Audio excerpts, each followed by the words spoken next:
Good afternoon, everyone. I hope everybody's doing good today.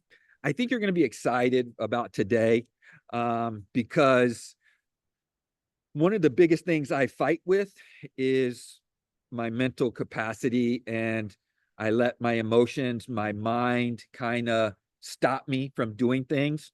One of the books I read is called Resistance. Watching TV, it's called, Resistance. Anything you're doing to keep you from doing the main thing. If you're wanting to move to Belize, if you're wanting to invest in the US or invest in Belize, but something is stopping you, it's probably resistance, and it's your mind keeping you from pushing forward. I'm in this class today that is for the next 4 days about apartment investing. And I've already got things in my mind keeping me back, right? So Chris, we're going to invite Chris to tell us a little bit about himself, and then he has some slides, and then we can take some questions to the end if we have time on anything you're learning today or anything about Belize as well. Of course, that's why we're called All Access Belize. We have Serena and Mitchell. They're kind of in the background helping us moderate your questions. And I'll try to monitor the question and answer box. But if you are in the chat box, then we'll kind of go back and forth as well. So Chris, welcome, buddy, again. Thanks, man. Really appreciate that. Yeah. So, hey, everybody. My name is Chris Schweigel. I'm a Midwest guy. Always been a Midwest guy. But every time I've seen David, it's been the South for him. Wait, South for me, North for him. That's And right. so we've known each other for a few years now, I think, through the real estate guys and through syndication connections and all that kind of stuff. And he invited me to be on here to talk about performance psychology for real estate investors. That's what I do. That's all I do all day long. And that seems weird, right? Why would someone do psychology for real estate investors? Well, I always wanted to be a psychology person, I guess. A psychologist is what we are. Even when I was like a shrimpy, nerdy kid in high school, and the big bad kids would get taken into a detention, I always figured that I could do something to help them. And so I went to college, got a degree in psychology, got another one, got a master's, got a whole bunch of student loan debt. Next thing you know, I'm 32 years old, doing all sorts of great work in therapy, making $14 an hour, living in my friend's basement. Talk about scarcity mindset. There's a lot there. And so I finally got sick of it. And I said, man, I'm a grown man. I haven't had hair in 10 years. I got to move out of this dude's basement. And so I didn't know what to do. And my friend said, well, why don't you go to the library? So I went to the library, and the librarian, bless her heart, in 2013, she handed me Rich Dad, Poor Dad. And for the next 4 months, all I did was eat PBJs and put aside some cash, and I bought a duplex. And then a few months later, bought another duplex. And then a few months later, bought another duplex. And then people are like, whoa, how's this dude making $14 an hour building a portfolio? I want to know about that. So that's when I started learning about syndication. That's when me and you met, David, learning about syndication. And what I learned in all of those rooms is that there's people who are attending all sorts of conferences, attending a ton of master classes, putting in a ton of LOIs, talking to a bunch of people and never landing an investor, never closing a deal, or a bunch of LPs who are looking for the perfect deal and never pull the trigger. And so the psychology geek in me said, I know why this is happening. Mm-hmm. I think this is happening because people are afraid. And so I took all of what I learned in psychology and put it together, and I created this thing called the STARS method. So it's 11 different psychological theories put together into one framework to find and destroy your limiting beliefs. But Man, that's awesome, dude. That is yeah. so awesome. I love the story, and it works. I mean, we work together, and I told him I want to work together because really it's the mind that keeps us back. And we're going to have a poll a little bit later. And on that poll, if you answer the poll, you're going to win that book that he just talked about. Or if you had read Rich Dad, Poor Dad, you can pick any of the other books that Robert Kiyosaki wrote. and we'll send it to you. So that's cool. So when Awesome. did you start this stars process? When do we start it? When did you start it? When did I start? Maybe like 2 years ago is when I Okay, kind of put it all together and started to apply it to real estate investing. So I've prepared some slides here for you, David. very good. Can they? Okay. Oh, wait. Sorry. I'm used to my webinars, but you have a team that does this. Is so great. So just FYI to everybody, I like to run my webinars pretty loose, meaning let's have a little fun. Let's ask some questions. Let's be real. I already appreciate David talking about struggles with mindset stuff. Me too. Talk about an extra level of shame where you know this stuff and still do it and still Right. fall into the traps. That's Mhm, me. That's why I have to have my own coach and therapist. And mhm. so I've prepared some slides here. If you have any questions, please chime in, do the raise your hand thing, however, get Serena and Mitchell's attention. And you guys can feel free to interrupt me at any time. This is for you, not for me. So I'm going to share my slides. Hey, and look at that guy. He made me breakfast. He's a handsome guy. Handsome guy. Yeah, yeah. Look at that. What is that guy doing just leaning against the wall? So, we're going to talk today about the inner investor, building the mindset of a high stakes real estate investor. Now, here's the thing. Every conference you go to about investing in real estate, they're going to say the first sentence, this is 90% mindset, 10% strategy. And then you're going to get 2 days of strategy. Mhm. And what's interesting is last time I was in Dallas, I think last time I saw you, David, I saw Ken McElroy the night before, and he likes me. He calls me the social worker. I fanboyed over him. He's an awesome dude. He's an awesome dude. Yes, he is. And I was telling him how when I just bought some property down in Florida, I brought with me. I had sitting shotgun the ABCs of real estate investing with me because I just reference that all the time. And Mhm. so I was asking him after he let me buy him like $150 tequila. I was asking him some questions, and I said, "What's the difference between the people in the audience and the people on stage?" And he said, "I'm the guy on the stage because I've made bigger mistakes that cost me more money, and I get back up." Yep. And I'm thinking, "Damn, that's a good answer. Mhm. That is a really, really good answer." But we fool ourselves, right? Us in the audience, we think it's some secret sauce. We Mhm. think it's some strategy that he's figured out. No, he just makes mistakes and keeps plowing. So that's what this is all about. Oh, what happened here? I got to do that. Okay, great. So we're going to talk about leveraging and compounding. We're in real estate. We love leverage. We love compounding. We love buying real estate and waiting, right? But that doesn't always happen because we're also leveraging and compounding our brains, our mindsets, our beliefs. All that stuff leverages over time. And let me give you an example of a guy named Mike. I'm still working with Mike. I've been working for him for maybe like 7 months. Anyway, I met Mike at a conference. He was super successful guy. He was working like 60 hours a week. He had maybe $11 million in property. He was a self-storage guy. And he looked super successful, right? And then when we started working together, what we realized is he was completely trapped in his business. He was working 60 hours a week, yet they hadn't purchased a property in 4 years. He's gone to all sorts of conferences. He says he spent 250 grand on conferences in 4 years, hadn't purchased a property. And what's funny is when we dug deep into his past, which is where we find our limiting beliefs, what we found is uh, uh, he had special education growing up. And so the way that his mom helped him get through this was said, your brain functions better than everyone else's. What a really cool way to help your kid get through special education. It helped him at the time, but he kept this thought. My brain works better than anyone else. So even though he had a team of 6 people, he believed his brain worked better than everyone else. So he was the bottleneck on every single decision. He was controlling everything. And between me and you, he was pretty scared shitless. He didn't know what to do. He had already amassed a larger wealth than his parents. He told me a story about how he and his mom one time clipped coupons to go Christmas shopping. And meanwhile, he's putting in LOIs for a 256 unit apartment building. Like Mhm. there's a disconnect here, you Yeah. know?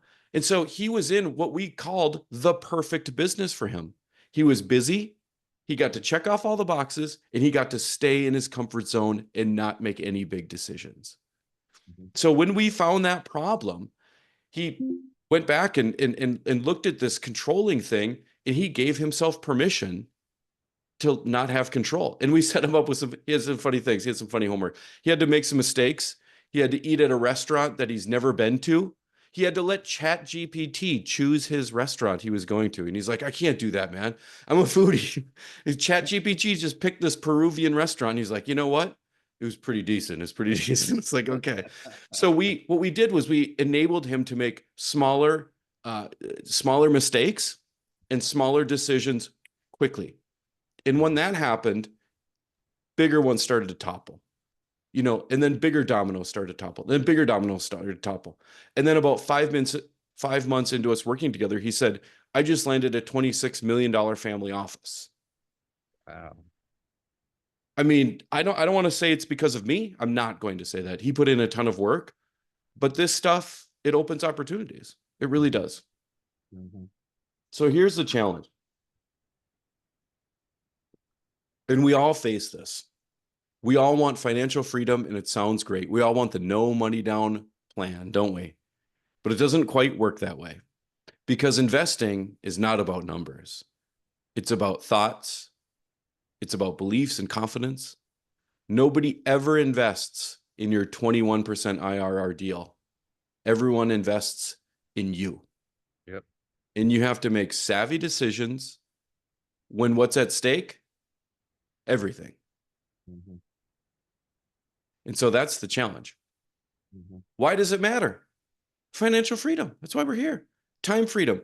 You could have been anywhere in the world right now, but you're with a couple of guys on a webinar because you see the value in leveraging your time the best way that you can.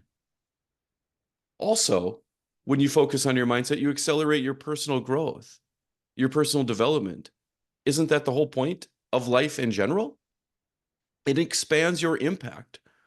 I know, David, me and you have both talked about community impact initiatives that we have, ways that we want to give back, not only in money, but in our time, in our efforts, and our expertise. Yep. And your mindset, your decisions, what you do, it's going to define your legacy. One of the big things, going back to Mike, one of the big things that hit him was when we planned his funeral. We planned his funeral and we said, who's going to be there? Oh, probably about 30, 40 people, mostly family. And then we went through the list and he realized, oh, my parents aren't going to be there, actually. My aunts and uncles aren't going to be there.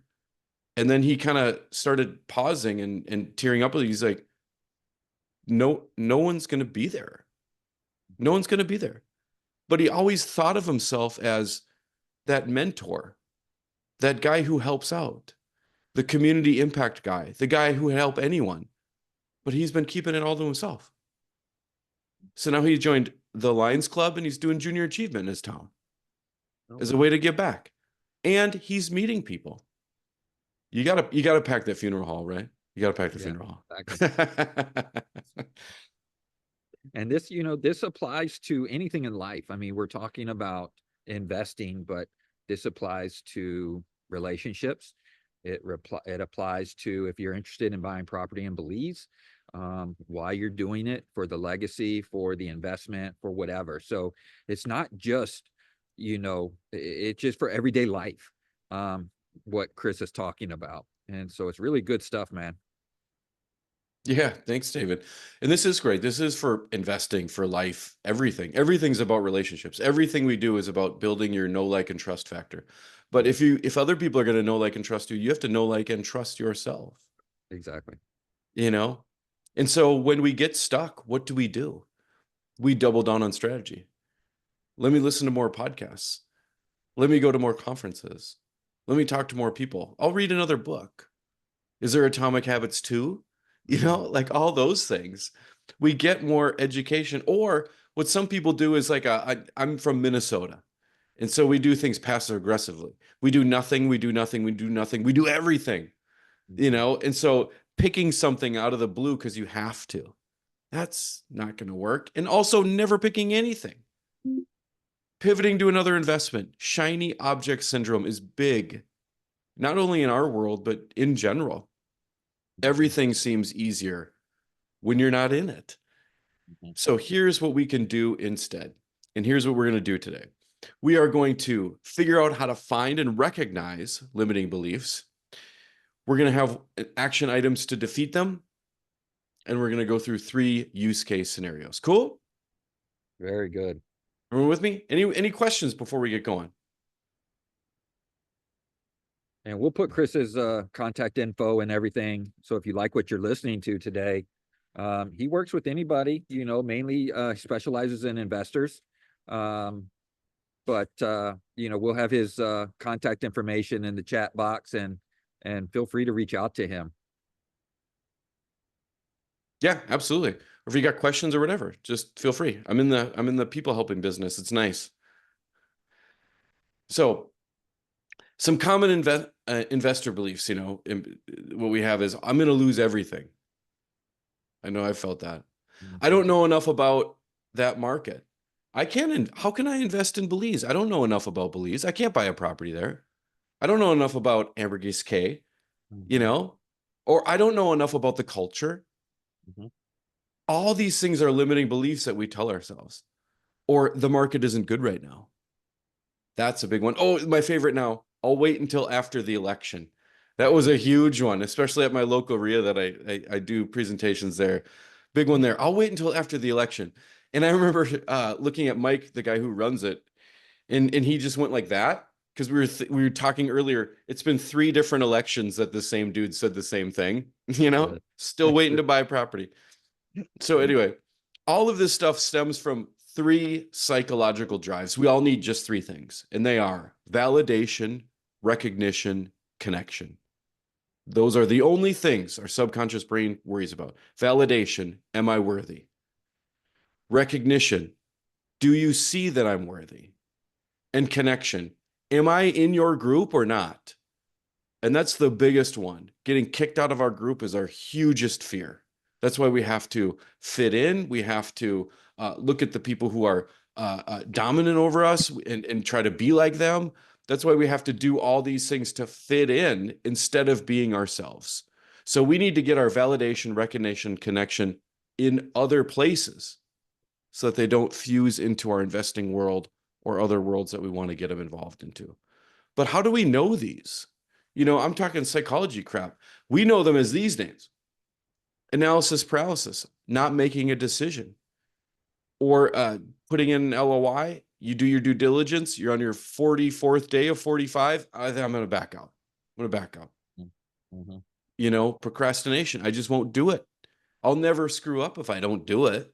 You know, imposter syndrome. We all do that. That is the burden of the champion. Really, is why am I here? I shouldn't be here.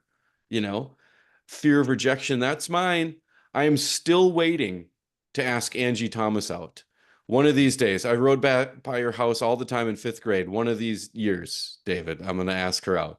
And negative self-talk, just saying I can't do it. I'm not good enough. You know, that's how this comes out. And so we're going to do, is it activity time? Yep. We're going to do a little activity here. I would tell you, write down your limiting beliefs, but here's the problem. You don't know what they are. And you don't know what they are because you live with yourself all day and all night. You've been having, ever since age 9, you've been having 30,000 thoughts every single day. And the 30,000 thoughts you're going to have tomorrow, 96% of them are going to be the exact same thoughts as today. And so that's how we get solidified in thinking who we are, but we're not. We are much more moldable than we give ourselves credit for.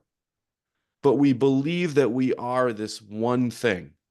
If you listen to a top 40 radio station, you're going to hear the same 20 songs over and over and over and over and over. That's like what our brain is about us.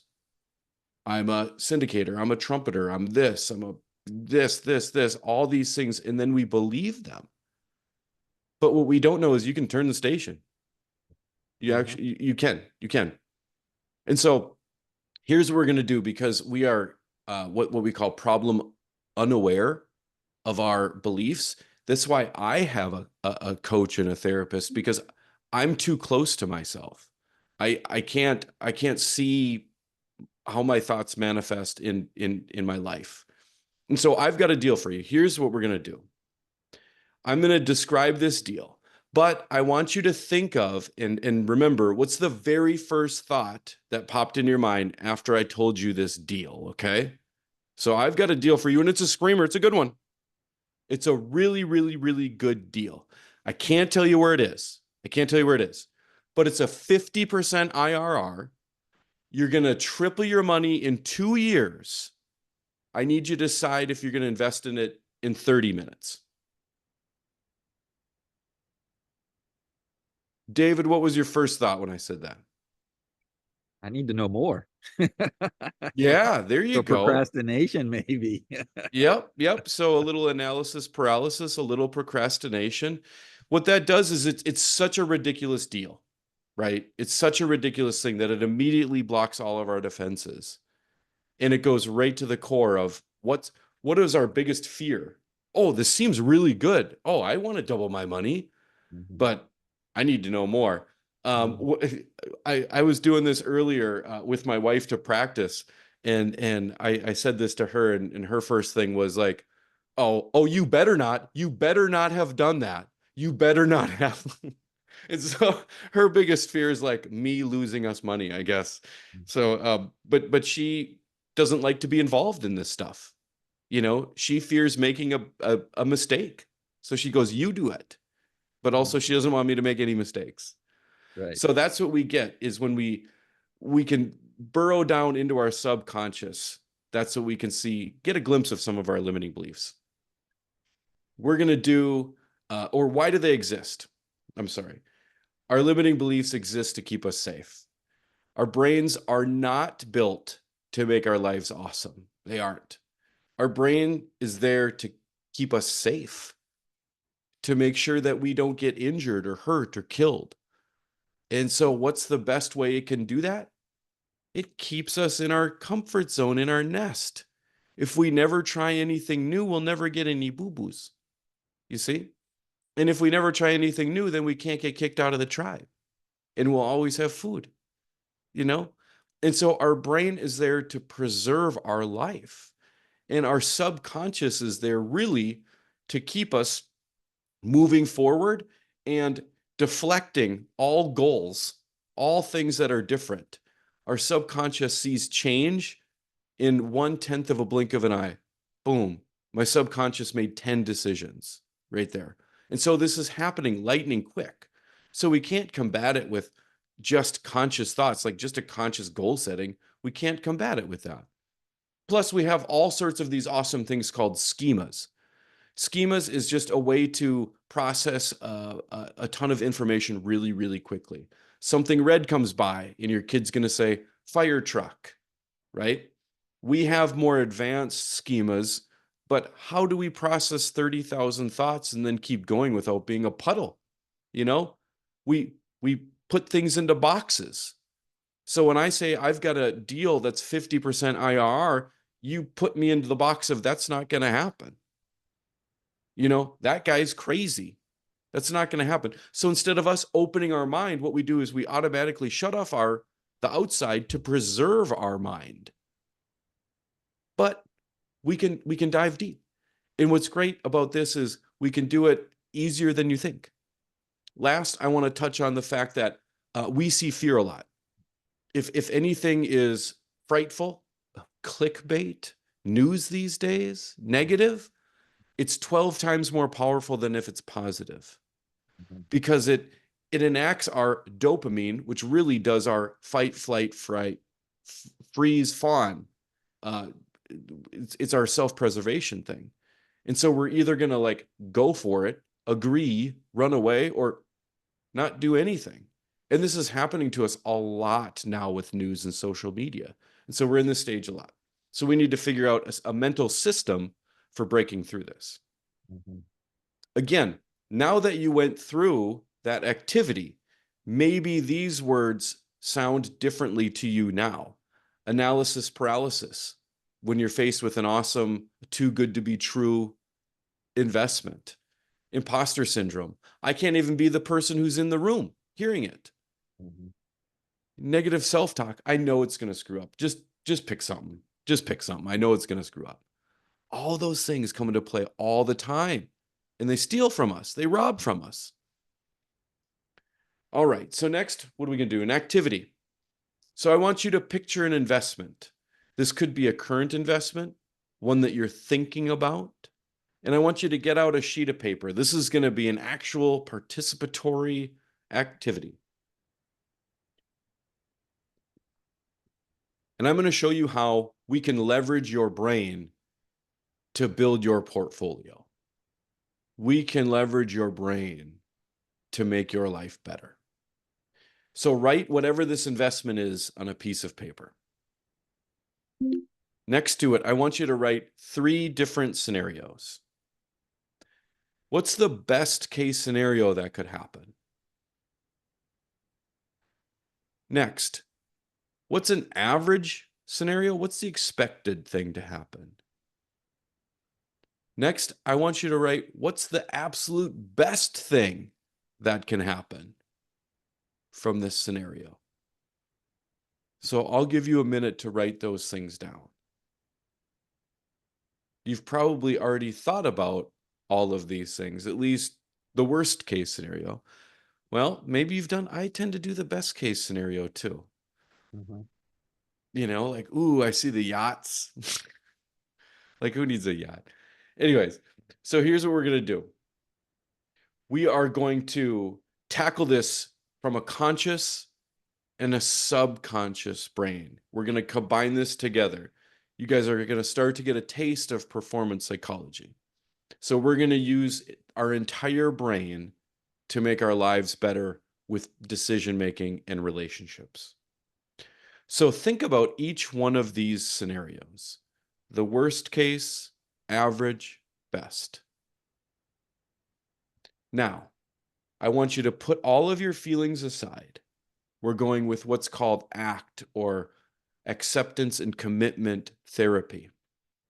So this is where we accept the feelings that we have. We set them to the side, and we say, for each one of these scenarios, I want you to write down what's one action that you can commit to. So if this investment totally bombs and you feel awful, put that aside. What is one action that you can commit to in a worst case scenario? And do that for the average case scenario, and do that for the best case scenario. Now, we are in our conscious mind now because we're reading, writing, thinking, all that kind of stuff. That's our frontal lobes right here. And so what we're doing is we're making it very happy because it loves logic. It loves logic. But here's what we're going to do. It helps us get in the back door with our subconscious, because our subconscious doesn't care about logic at all. It's like a 2-year-old child with a diaper that needs to be changed now, is basically what our subconscious is. I know what I want and I need it right now. And there's no way you can think your way out of this. For all you parents out there, David, if you've ever had a kid, you know, who's throwing a tantrum, you can't think your way through that. Yep. You know, Exactly. you got to do it. You Mhm. know, you got to take action. So now we are going to appease our subconscious minds. Our subconscious minds are buried very deep. They're right back here. They connect our bodies to our brain. They make very, very, very quick and very bad decisions. A lot of times they're based on emotion. They're based on very limited information, and a lot of times they're based off how is our body reacting to what's going on right now. If we have high blood pressure, run, no matter what it's from. If you're feeling cold, you can't make a decision. So, David, you're not going to buy any property in Santa Ana, man. I'm sorry to tell you, it's too cold. It's too Your cold. subconscious is going to shut down everything. I bet. It's like, dude, I'm literally freezing. You know. So, bear with me here. If you can do this, you are going to have a powerful realization right now. We're going to do a 3-minute visualization. So feel free to close your eyes. It's kind of nice that we're not on camera here. So what you're going to do is close your eyes. Think about your investment. Think about how confident you are. You're picturing yourself from head to toe, beaming with confidence. Notice what you're wearing. Notice where you are. Notice who's around you. Now, as you're noticing this, I want you to turn to the very first scenario. Your investment has gone really poorly. It's gone awful. I want you to visualize doing the action you said you'd be doing, the action that you could commit to. You're visualizing yourself doing that right now with all of the confidence beaming from you.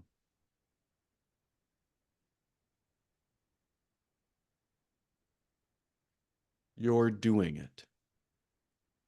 You're staying committed to completing that task. Yes, the worst case scenario has happened, but you're still taking action. Now that image fades away.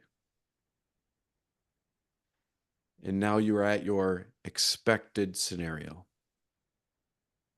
Things went about as planned, and you are beaming with confidence because you know exactly what to do.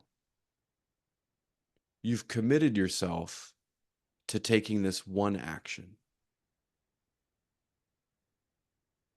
And now you're taking that action. You can feel the feelings of taking that action.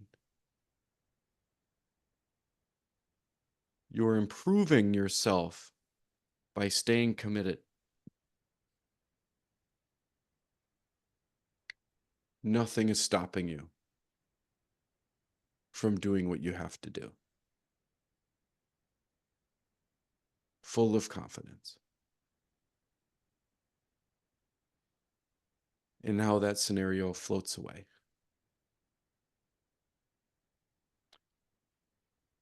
And now you see yourself with your best case scenario. You are delighted with this situation. And you stayed committed to taking one action to make this situation even better. Do it now.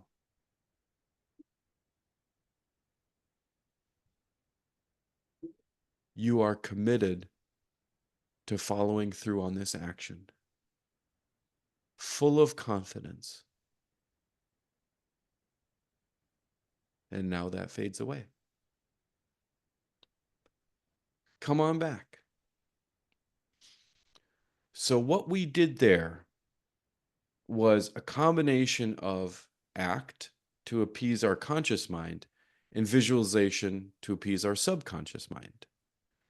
We've trained our brain to be there. Now, I've been to a beach in Costa Rica called Nosara. Big waves. It went up. I rented a board. I did okay. There was a sloth there in the palm tree. And if I were to close my eyes and picture that exact scene, and you were to study my brain, you would find that 95% of the same neurons in my brain fired as when I was actually there. So what we're doing is we're playing our subconscious's game. We're beating it at its own rules. So if our subconscious wants to have all these thoughts and then have them recurring, well, guess what? We're going to put a couple in the playlist. And then they're going to be recurring and recurring and recurring without us even knowing. So when it's time for us to take those actions, we've already done them. I love the Olympics. David, you love the Olympics? Yeah, I do. Sweet, man. I was stoked about these last Olympics. We've got Suni Lee here in town, who's a gymnast, who did great. But what my favorite Olympian is Michael Phelps. Mhm. He didn't compete this last time, but he did 4 years ago. And I loved this interview with him. He gets out of the pool, and it was one of those big sprints, 100-meter butterfly, no, 100-meter crawl or whatever they call it. Mhm. And he was behind at the turn. He had to come from behind. And the announcer said, "When did you know you were going to win the gold?" And he said, "2 years ago." He said, "I've practiced being in the pool and I've been in the pool so long." He says, "I've visualized that exact race over 1,000 times. I knew exactly what to do when I fell behind." And that's how you win gold medals. You want to win gold medals? Visualization is a trick, is a subconscious hack to do it. But it's not the only thing, it's just one. We're adding a ton of tools to the toolbox here, a bunch of systems. All right. So what are we going to do next?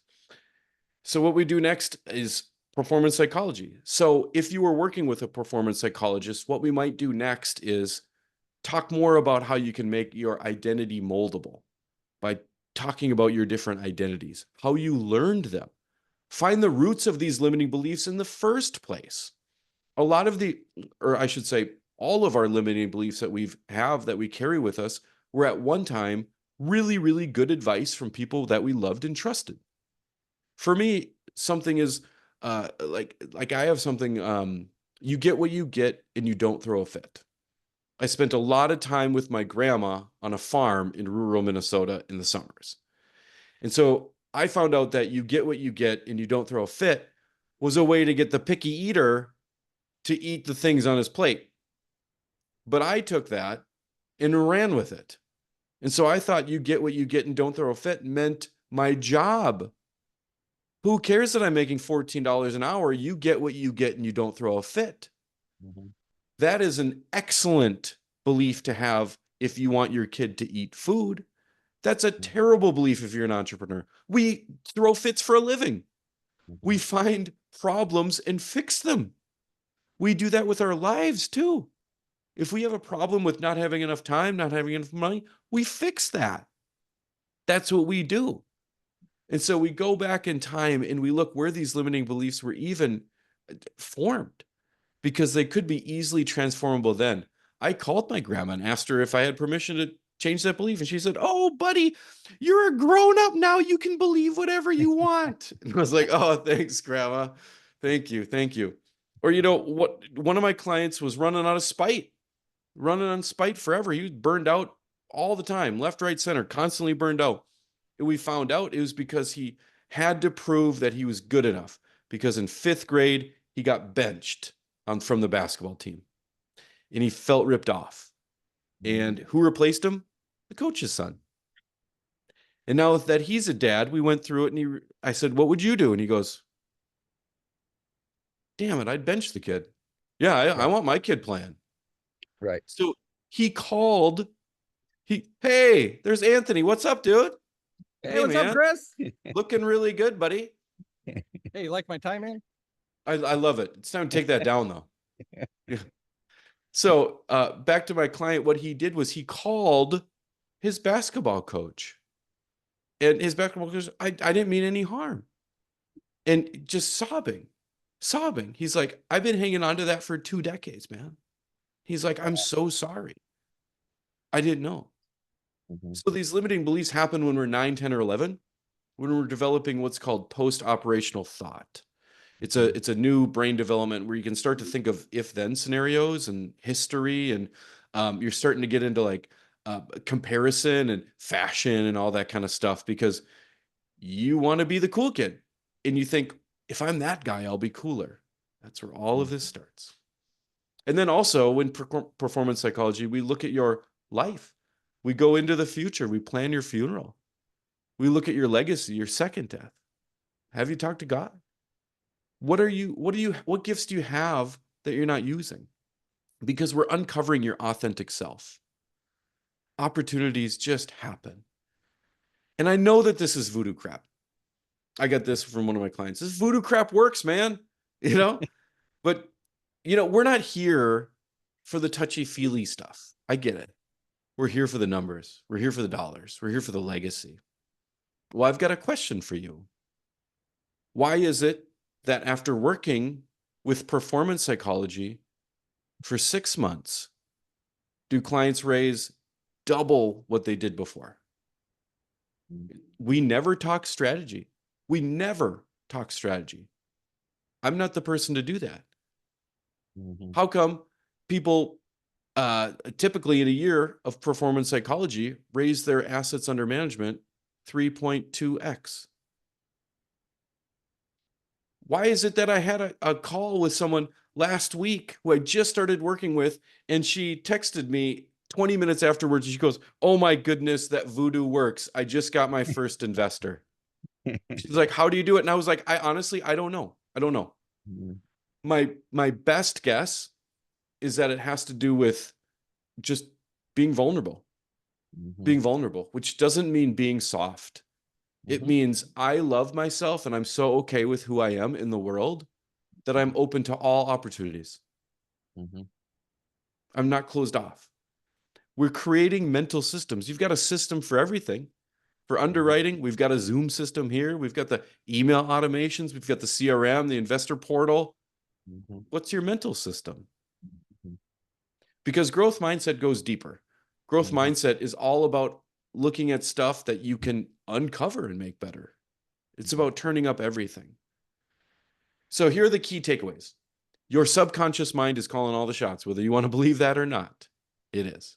In fact, you don't want to believe that. Your subconscious wants you to believe that you're in charge, not the subconscious, which is why it says, no, do more things out there in the world. Nothing to change here, nothing to see.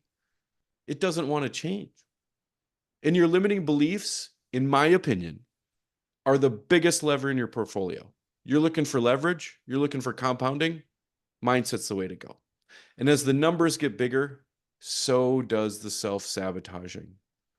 New levels, new devils. Things will come up that you've never expected. You make a huge gain, now I need to come back to my comfort zone.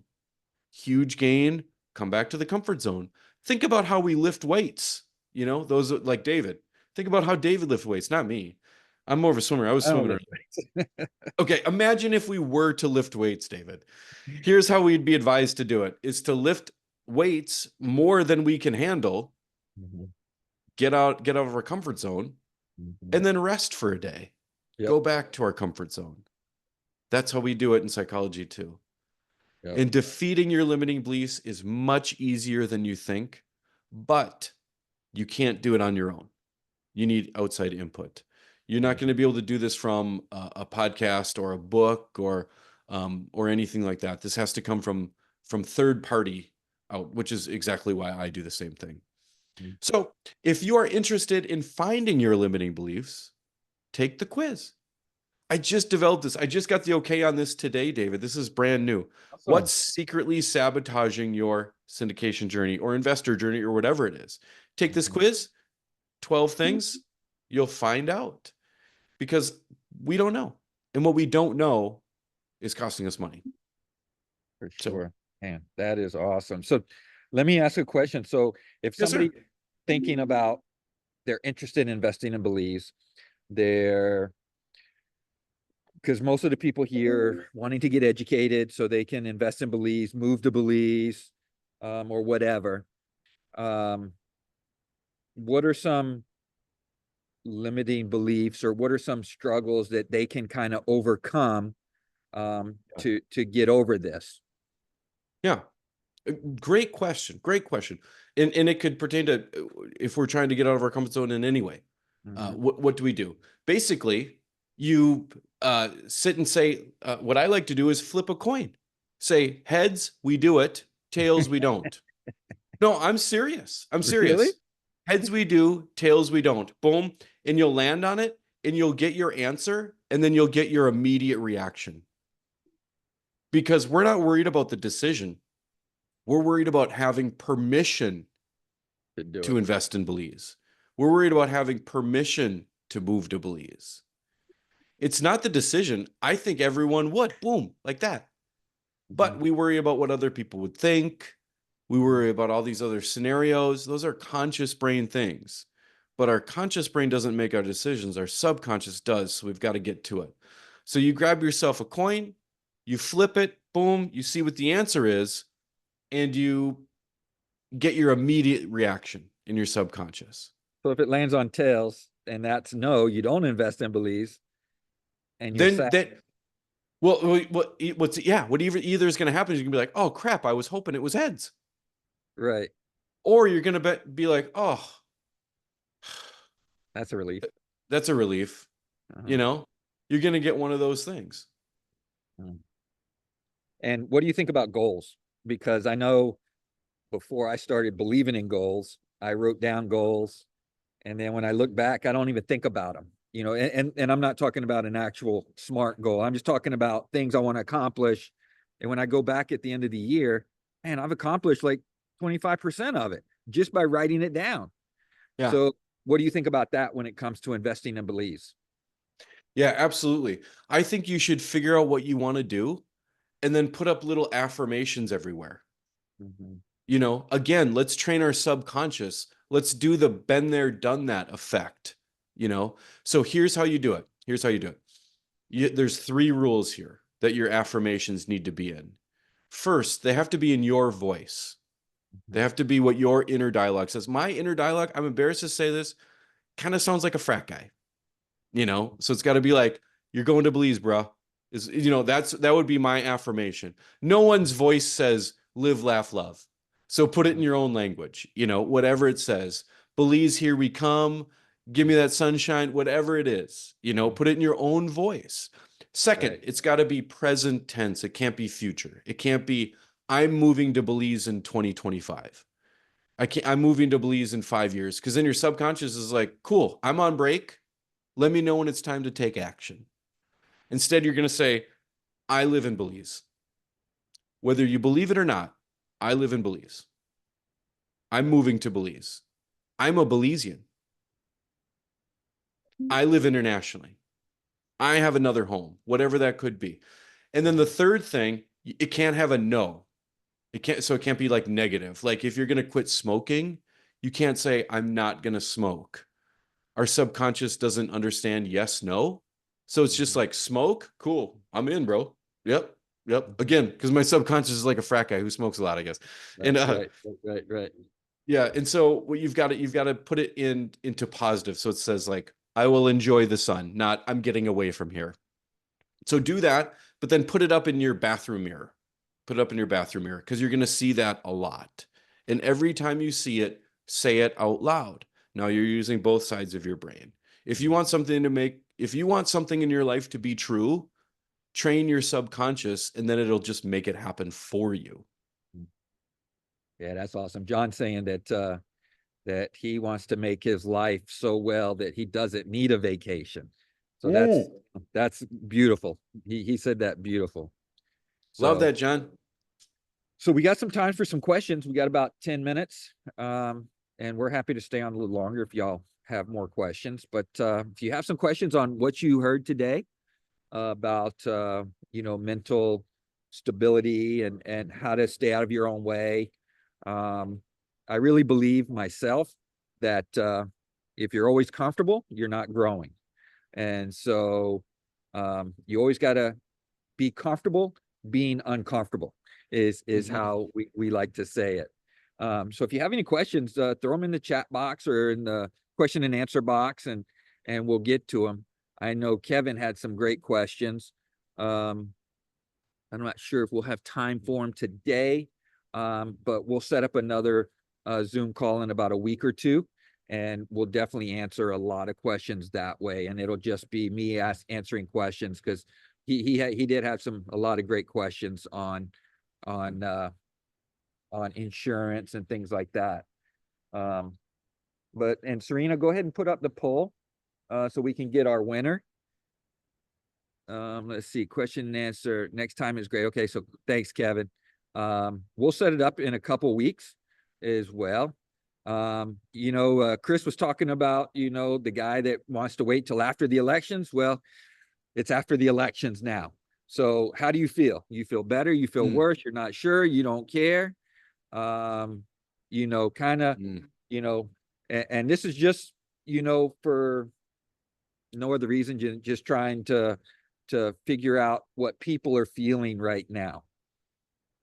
I'm waiting until after the Fed cuts rates again. Yes, exactly. And then I'll wait for the new year, whatever year that is. Exactly. I don't mean to make fun of people, because I do this stuff. I'm poking fun of myself here, because I do this stuff all the time. For sure. Absolutely all the time. So John's planned on coming January to visit, to get the builder. John, where's your property at? Remind us. And yeah, most people are basically not sure how it is. Some don't care. Ooh, North Secret Beach. Right, That sounds North cool. Secret Beach. Okay. Very good. Very good. Let's see. Yeah, so stay tuned. Like I said, we'll put the next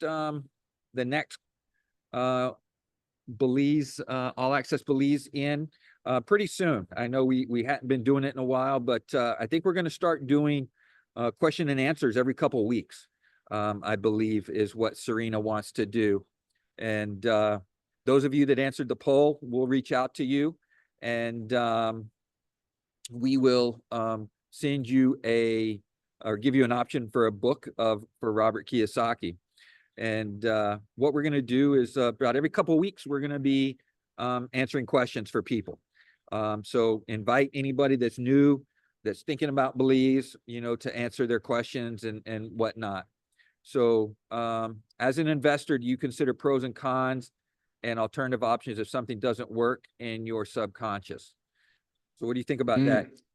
Yeah, great question. Great question. That's a very Pros good and question. cons are in your conscious mind. So yeah, that's a great way to do it, to look at something logically, but it usually doesn't lead to better decisions.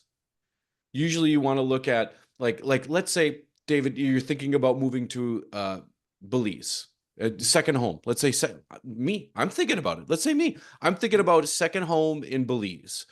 Part of what's holding me back isn't a pros cons list. I can make a pros cons list of, oh, it'd be nice to get away from the winter. Oh, it's a hedge against inflation. It'd be someone put a SDIRA. Yes, it'd be a SDIRA thing. All that stuff is great. And the cons are going to be, well, I don't see any cons other than it would take time or whatever. But then I go to make the thing and I'm thinking, but what will people think? Will people think I'm better for them? Will people think I'm leaving the family because I'm not at Thanksgiving? Will people think that I've changed or I'm too good for them? Those are the things holding us back. And so those are the things where you can explore and consider, hey, if I did move to Belize, what would that do? How would that affect my relationships? And then I would say, if you've got the cojones, call those people and ask them. Mm-hmm. Because what you're going to find out is they don't really give a rip. And I know this because I called my mom and said, if we got a second place in Belize, because you're always talking about Placencia. So I'm like, if we got, he uses cigars and I like the chocolate, I'm always stealing the chocolates. I'm like, if we got a place in Belize, what do you think? And my mom said, I've never left the country. And I was like, she goes, but I would. And I was like, oh, okay. Because my mom doesn't like to fly. Those are the things that hold us back. So a pros and cons list is great. It's a great place to start, but then dive in and imagine what life would be like if you did do it. Man, that's awesome. And what about she says, or he says, I guess I always look for a way out if it doesn't work. Maybe that's bad to think that way. Your thoughts, I mean, to me, my comment on that is, if it doesn't work out, you go back. I mean, that's why we always have a lot of properties on the market. You can always keep a place there and keep a place here. I will say that if you're moving to Belize, around month 5, 6, 7, you're going to be low. You're going to Mm, feel homesick. But if you just power through that, it'll go away and then you'll be fine. It happens to every person I talk to. It happened to me. And, here I am 15 years in and, mhm. haven't looked back. What are your thoughts Wow. on that? Yeah, get out of your comfort zone, then you wanna get back in. You naturally wanna get back in, and that makes perfect sense. I had a friend of mine who moved to LA where you're at, and he called me about 5 months later. He's like, "When do people do laundry? It's sunny all the time here." It's just he was missing tomato soup and grilled cheese and, that kinda stuff. You gotta go for it, and when you expect it, I think it gives you another, arrow in the quiver, to know that, "Oh, this is gonna happen. Fight through." Yeah, I think that's great. Maybe have some comfort foods, from Yes, home with you or yes, something like that. We really like yeah, smells. Smells are nostalgic, so if you can bring a smell from home, that'd be fantastic. yes. Monique, great question. Self-directed IRA options. I just interviewed a new self-directed IRA company on Tuesday, and they're going to come on probably the middle of December. So we'll make sure that's going to be a longer discussion than we have time for today, but make sure you come back for that because that's going to be really good um, to be on to discuss self-directed IRAs, their options, and how you can use them for buying property in Belize. The self-directed people are in the US, but if you send me an email, I can go ahead and introduce you to them and tell you who I'm talking to. Um, and then we can get you started answering your questions with them. Guys, we're at the bottom of the hour. We've been at an hour already. I appreciate you listening. Chris, thanks so much, dude. It was again powerful. Thank you for coming on. Serena put in the chat box how to get in touch with Chris. So reach out. I know we've talked a couple times, and I plan on having him help me get over because I'm kind of at a wall myself now. It's definitely something I'm going to have him help me with as well. Stay tuned for the next All Access Belize. Will probably be in about 2 weeks. And thank you, everybody. See you in a couple weeks. Thanks, David. Hey, take care, buddy.